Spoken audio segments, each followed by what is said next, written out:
السلام علیکم ناظرین، TNN ٹی وی کے نیوز بلیٹن کے ساتھ میں ہوں بشرا خان۔ سب سے پہلے شامل کریں گے نیوز ہیڈ لائنز۔ صدر مملکت عارف الوی نے مشترکہ مفادات کونسل کی تشکیل نو کی منظوری دے دی۔ وزیر اعظم مشترکہ مفادات کونسل کے سربراہ ہوں گے۔ چاروں صوبوں کے وزرائے اعلیٰ اور 3 نامزد وفاقی وزراء بھی کونسل کا حصہ ہوں گے۔ وزیر اعظم آرمی چیف بلاول کا شیخ خلیفہ بن زائد ال نہیان کے انتقال پر اظہار افسوس۔ شہباز شریف کہتے ہیں شیخ خلیفہ بن زائد ال نہیان کے انتقال کی خبر سن کر گہرا رنج ہوا۔ نیوٹرس کو خبردار کر دیا تھا کہ سازش کامیاب ہوئی تو معیشت ڈوب جائے گی۔ عمران خان کہتے ہیں امپورٹڈ حکومت پالیسی دینے میں ناکام رہی ہے۔ امپورٹڈ حکومت لندن میں سر پکڑ کر بیٹھی ہے۔ حماد اظہر کی تنقید۔ وزیر اعظم شہباز شریف کی وفد کے ہمراہ لندن قیام میں توسیع۔ نواز شریف پاکستان واپس کب آئیں گے؟ وفاقی وزیر قانون نے بڑا دعویٰ کر دیا۔ کراچی پر برا وقت واپس نہیں آنے دیں گے۔ وزیر اعلیٰ سندھ مراد علی شاہ نے کہا بہت برے دن دیکھے ہیں، دہشت گردوں کو ڈھونڈ کر ختم کریں گے۔ دہشت گرد کا کوئی مذہب اور زبان نہیں، یہ انسان نہیں بلکہ حیوان ہے۔ ملک کے مختلف علاقے شدید گرمی کی لپیٹ میں۔ کراچی میں شدید گرمی، درجہ حرارت 40 ڈگری کو چھو گیا۔ گرمی کی شدت میں اضافے کا الرٹ جاری۔ پوپ فرانسس جولائی میں کینیڈا کا دورہ کریں گے، ویٹیکن نے تصدیق کر دی۔ آرچ بشپ رچرڈ اسمتھ کہتے ہیں یہ مفاہمت کے لیے ایک اور اہم قدم ہوگا۔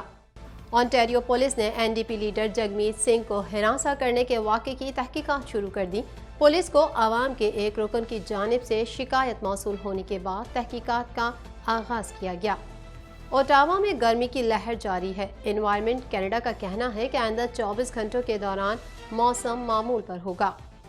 UAE کے صدر شیخ خلیفہ بن زائد ال نہیان انتقال کر گئے۔ متحدہ عرب امارات کی سرکار نے صدر کے انتقال پر 40 روزہ سوگ کا اعلان کر دیا۔ افغان شہر ہرات میں مرد و خواتین کے ہوٹل میں ایک ساتھ کھانا کھانے پر پابندی۔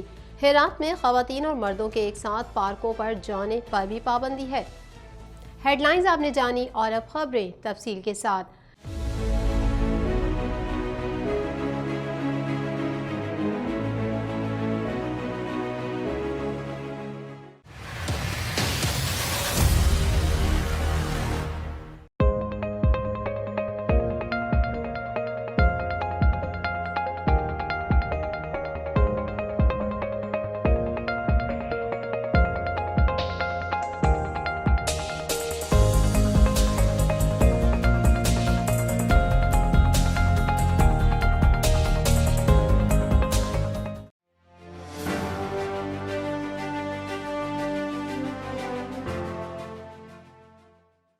صدر مملکت ڈاکٹر عارف الوی نے مشترکہ مفادات کونسل کی تشکیل نو کی منظوری دے دی۔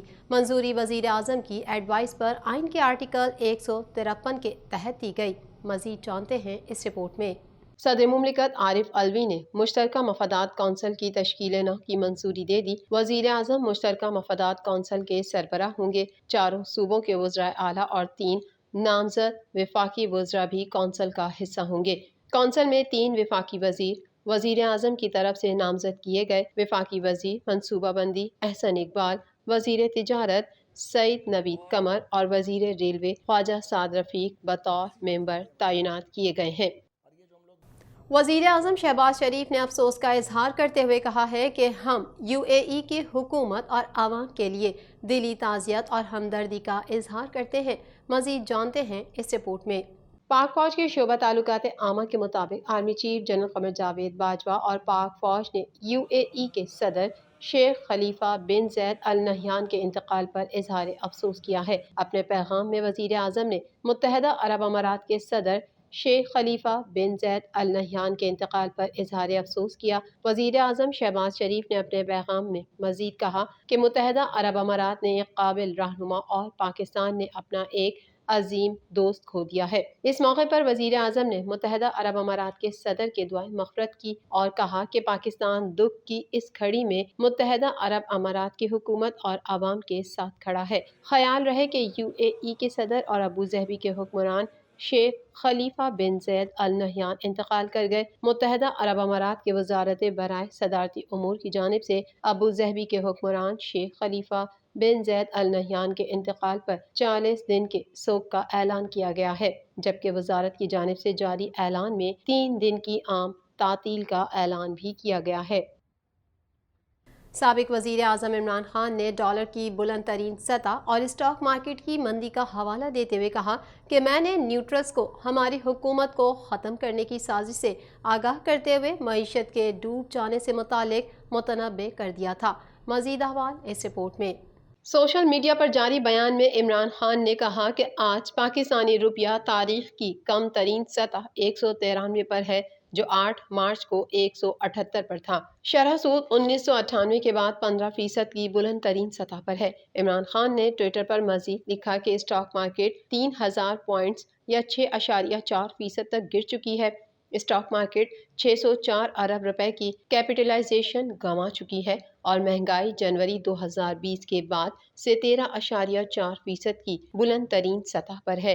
یہ سب امپورٹڈ حکومت پر تاریخ کے کم ترین اعتماد کی علامتیں ہیں۔ انہوں نے یہ بھی لکھا کہ مارکیٹ پالیسی اور اقدامات کی منتظر ہے جو فراہم کرنے میں امپورٹڈ حکومت مکمل ناکام رہی ہے۔ چیئرمین تحریک انصاف نے لکھا کہ میں نے اور شوکت ترین نے نیوٹرلز کو متنبع کیا تھا کہ اگر سازش کامیاب ہوئی تو ہماری نئی معاشی پالیسی ڈوب جائے گی۔ یہی سب اب ہو چکا ہے۔ حماد اظہر نے سماجی رابطوں کی ویب سائٹ ٹویٹر پر اپنے ٹویٹ میں کہا ہے کہ امپورٹڈ حکومت لندن میں سر پکڑ کر بیٹھی ہے اور یہ بحث کر رہے ہیں کہ اگر فوری انتخابات کرائے تو عمران خان دوبارہ آ جائے گا۔ مزید جانتے ہیں اس رپورٹ میں۔ امپورٹڈ حکومت لندن میں سر پکڑ کر بیٹھی ہے کہ اگر فوری انتخابات کرا دیے تو عمران خان دوبارہ منتخب ہو کر آ جائے گا۔ سابق وفاقی وزیر نے اپنے ٹویٹ میں مزید کہا کہ اگر دیر کی تو ہر گزرتے دن کے ساتھ ثابت ہو رہا ہے کہ یہ نکمے ہیں۔ واضح رہے کہ وزیر اعظم سمیت کابینہ کے اراکین کی بڑی تعداد نواز شریف سے مشاورت کے لیے لندن میں موجود ہے، تاہم لندن بیٹھک میں مسلم لیگ نون ملک میں انتخابات اور IMF سے پیکج کے معاملے پر 2 حصوں میں بٹ گئی۔ نون لیگ کا نواز شریف گروپ بجٹ کے فوری بعد الیکشن میں جانے پر بضد ہے، جبکہ شہباز گروپ انتخابی اصلاحات کے بعد اکتوبر یا نومبر میں الیکشن چاہتا ہے۔ وزیر اعظم شہباز شریف کی سربراہی میں لندن آنے والے وفد کے قیام میں 1 دن کی توسیع کر دی گئی۔ دوسری جانب وفاقی وزیر قانون سینیٹر اعظم نذیر تارڑ نے لاہور ہائی کورٹ بار کے استقبالیے سے خطاب کرتے ہوئے دعویٰ کیا کہ انشاءاللہ نواز شریف آئندہ الیکشن سے پہلے ہی پاکستان ضرور آئیں گے۔ نذیر تارڑ کا کہنا تھا کہ قانون میں گنجائش موجود ہے، ابھی ان کی صحت کے مسائل ہیں۔ وزیر اعلیٰ سندھ مراد علی شاہ کا کہنا تھا کہ سندھ حکومت کی طرف سے خبردار کرتا ہوں، ہم دہشت گردی کو دوبارہ سر اٹھانے نہیں دیں گے۔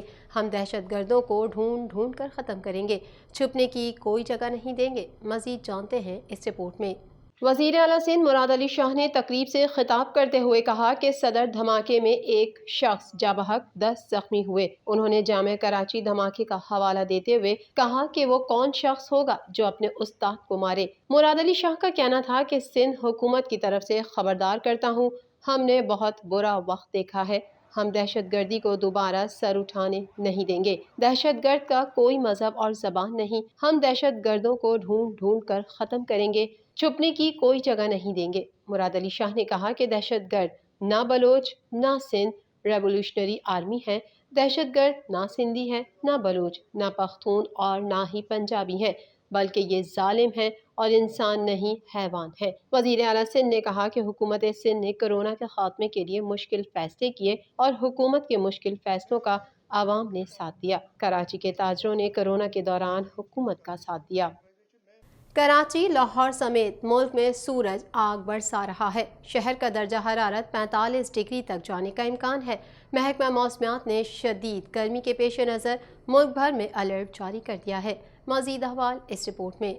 صوبائی ڈیزاسٹر مینجمنٹ اتھارٹی نے آئندہ ہفتے گرمی کی شدت میں اضافے کا الرٹ جاری کر دیا۔ PDMA کی جانب سے جاری کردہ مراسلے میں آئندہ ہفتے ملک بھر میں شدید گرمی کی لہر کی پیش گوئی کی گئی ہے۔ مراسلے کے مطابق آئندہ ہفتے بالائی پنجاب، اسلام آباد، گلگت بلتستان اور کشمیر میں درجہ حرارت 7 سے 9 ڈگری مزید بڑھ جائے گا۔ محکمہ موسمیات کے مطابق ملک کے بیشتر علاقوں میں موسم گرم اور خشک ہے، جبکہ میدانی علاقوں میں شدید گرمی ہے۔ کراچی میں ہوائیں جنوب مغرب کی جانب سے 14 کلومیٹر فی گھنٹہ کی رفتار سے چل رہی ہیں۔ شہر کا درجہ حرارت 38 سے 40 ڈگری سینٹی گریڈ تک رہنے اور ہوا میں نمی کا تناسب 60% رہنے کا امکان ہے۔ سندھ اور بلوچستان میں دن کا درجہ حرارت 6 سے 8 ڈگری سینٹی گریڈ معمول سے زائد رہنے کا امکان ہے۔ محکمہ موسمیات کا کہنا ہے کہ خشک موسم کی وجہ سے درجہ حرارت میں اضافہ ہو رہا ہے۔ آئندہ 2 روز تک لاہور سمیت پنجاب بھر میں موسم خشک اور گرم رہے گا۔ عوام گرمی کی لہر سے بچنے کے لیے احتیاطی تدابیر اختیار کریں۔ مزید خبریں بھی بلیٹن کا حصہ ہوں گی اس بریک کے بعد۔